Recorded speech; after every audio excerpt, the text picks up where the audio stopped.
Welcome back to Good Morning Boss. Ngayon po ay pinagdiriwang ang 70th anniversary ng paglaan ni General Douglas MacArthur sa Leyte, kung saan siya po ay sinalubong ng mga Filipino soldiers. Pero bago yan, ito naman po ay abangan naman natin ngayong umaga dahil pinuntahan ng Good Morning Boss ang isang exhibit. Ito ang salpung sa I Love My Culture.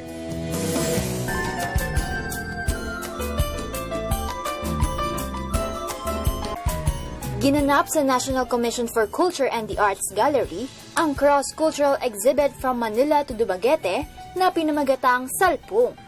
A Visayan word, Salpung means to go over or cross over. Layunin ng cultural immersion endeavor na ito ay i-establish at i-promote ang inter-regional at international artistry. Ang idea nito ay tinutulay natin yung dalawang kultura, dalawang sining galing sa Ehipto papunta sa Pilipinas at art and culture din from the Philippines to Egypt. But eventually, we will have a continuing projects with them and probably a continuing dialogue. You know, what's more important is a continuing dialogue regarding art and culture. Nalaman namin galing sa ating kaibigan mula sa Ehipto na ang akala lang talaga nila ang Pilipinas ay supplier lang ng domestic help, no? Sabi ko nga sa kanya, kami mismo hindi namin nilalang yon. We recognize them and we give importance to them, but we have more to offer than just that. So ito pinakita natin yung kultura at sining ng Pilipinas. Gusto natin ipakita sa kanila na hindi nyo man kami nababalitaan siguro sa Egypt, pero kami dito, may development na kami sa sining at sa kultura at nangungusap yung sining natin eh. Hopefully, ma-encourage din yung mga ibang tao na ang sining hindi lang ito for the elite, no? For the collectors to buy.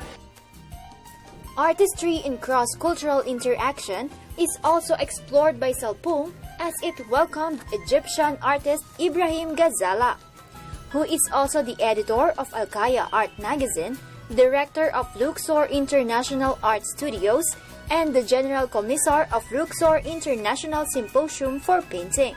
Salpung, it's a very good idea and a good project to art and culture cooperation between four countries and each other. That's a very good idea now because now we need art and culture cooperation because now world need much of peace and need much of beauty.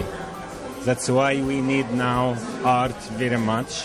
And I'm here in Philippines also in that idea to make my exhibition which titled by Philippines in Egyptian Eyes. I had visited many places in Philippines and I did my impression and exhibition in Dumaguete, and I hope I will I planning to exhibit my exhibition about Philippines in Cairo in Egypt. My exhibition about Philippines was two parts. Part about Philippine human being beauty, or you can say woman beauty, and the other part is nature beauty. Sa kabila ng kanilang magkakaibang estilo, ang mga artist ay nagsasama-sama upang ihayag ang kanilang mga individual na artistic compasses. In-encourage ko sa mga nanonood sa atin is alagaan po natin ang ating sining, ang ating kultura. Isa po ito sa maipapamana natin sa mga susunod na henerasyon. Lalo na sa mga kabataan, iwasan natin yung mag-vandalize ng mga artworks, mag-vandalize ng mga churches.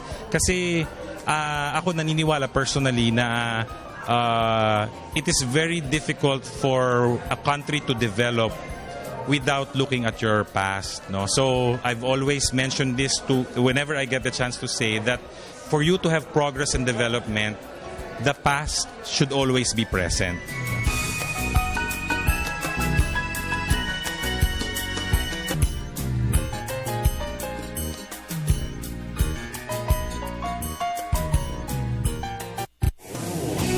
Okay, yan. Oo, napakaganda naman ng art gallery na pinuntahan ng I Love My Culture. No? At syempre, Carly, naging focus natin dyan yung sining.